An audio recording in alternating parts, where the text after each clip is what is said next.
I've never been a huge fan of Ouija boards, but after hearing about these summonings, I am terrified to even touch one. In 1852, a man named Elijah Bond filed a patent for an improved method of communicating with spirits. His invention consisted of a board with letters, numbers, and the words yes and no. A planchette, which is like a little card, would be placed on the board and then moved around by an unseen force to spell out messages. The first person to use this was Henry Dirks.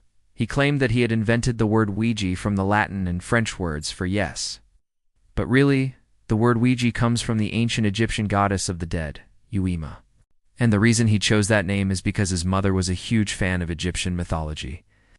The first commercial Ouija board was produced in 1891 by a company called Parker Brothers, who also produced games like Monopoly and Scrabble. If you're wondering why the board has those weird little symbols in the corners, it's because the people who invented the game believed that the board could be used as a sort of energy conductor by placing your hands on the different symbols and channeling your energy through them.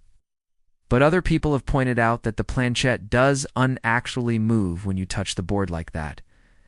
It only moves when you actually spell out the words. So maybe it's not an energy conductor. Maybe it's just a really cleverly designed game. But what happens when you start playing the game? Well, some people say that nothing happens at all.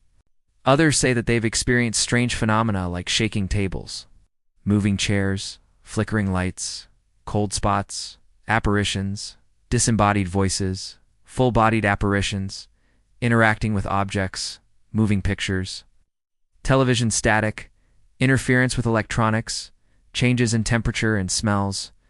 Personally, I'm a little bit skeptical. Most of these things could be explained by the placebo effect or mass hysteria. If you go into this believing that it's going to work, then it probably will.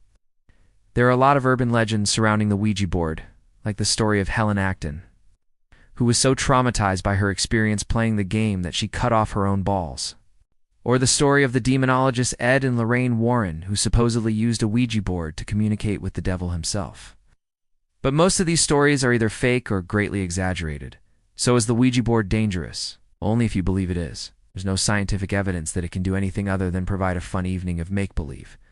But if you do believe that it's real, then you should probably be careful. After all, you're re-inviting spirits into your home, and you never know who or what you might be dealing with. Maybe it's best to leave the summoning to the professionals, or maybe don't do that either. Thanks for watching.